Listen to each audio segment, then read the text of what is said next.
Puji 100% kehadiran Allah Subhanahu wa taala. Hari ini saya mendapatkan kesempatan untuk bisa bertemu dengan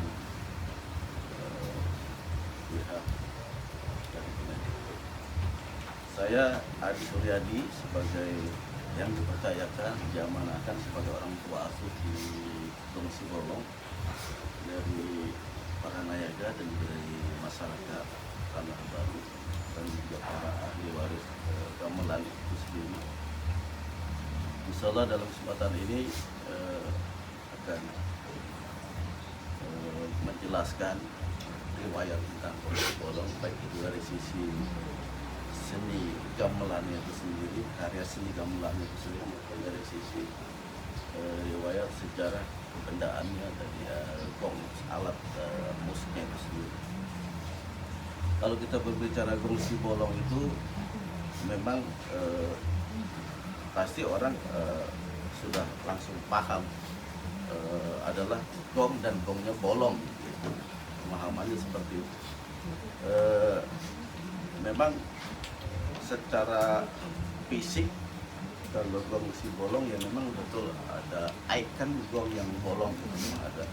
Meskipun insya Allah pada saat itu ditemukan insya Allah itu belum bolong, tapi seiring dengan zaman karena terus dipakai berangsur-angsur dalam ratusan tahun dan dia akan bolong dan makin besar Tapi keistimewaannya meskipun dia bolong, tapi dia tetap punya suara yang keras, jadi tidak terpengaruh kualitas suaranya meskipun dalam kondisi yang bolong atas. Jadi kalau kita berbicara apa itu Gunung Sibolong, Gunung Sibolong adalah seni gamelan. Seni gamelan kalau kami mengatakannya adalah satu mahakarya yang memang satu karya yang luar biasa yang diwariskan dari turun temurun. Kalau kita tidak punya catatan sejarah yang pasti kapan itu ditemukan dan kapan itu karya itu diciptakan. Tapi kalau kita dari pesan yang disampaikan oleh orang-orang tua kami, makanya di sini saya hadirkan ini salah satu saksi yang duduk di samping saya. Sejak beliau kecil, Gunung Sibolong itu sudah ada. Dan bahkan mungkin dari orang tuanya Pak Samin juga Gunung sudah ada.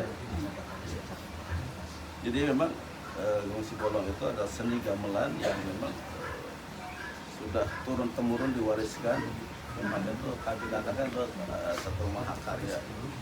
Dan juga dari sisi kebendaannya juga memang bukan tidak ada benda sejarahnya, itu ada benda sejarahnya. Tadi sempat disebutkan yang ditemukan juga jenis benda sejarah, gong, gendang, dan satunya lagi itu bende.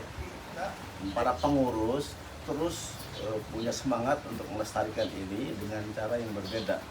Artinya ya kita kembangkan kerjasama dalam pelestarian ini dengan dunia pendidikan. Jadi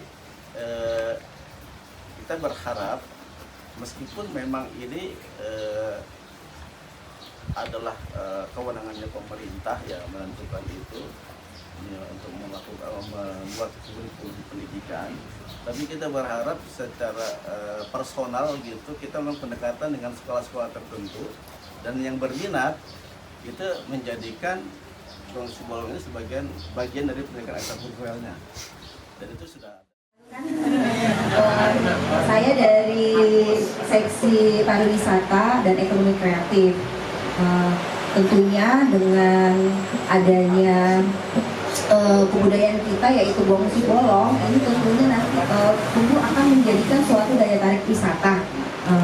Jadi saya berharap ini Pak, kita harus senantiasa menjaga, melestarikan, terutama buat adik-adik yang mana zaman sekarang kan sudah zaman era digitalisasi gitu ya. Jadi kita bisa mempromosikan budaya kita yang ada baik melalui dari IG, apapun Facebook atau TikTok ya sekarang yang lagi itu. Jadi buat adik-adik saya harap itu bisa mempromosikan terus agar budaya kita tuh lebih dikenal, tidak hanya di Kota Depok atau di luar Depok, tapi mendunia seperti yang tadi sudah disampaikan sama Bu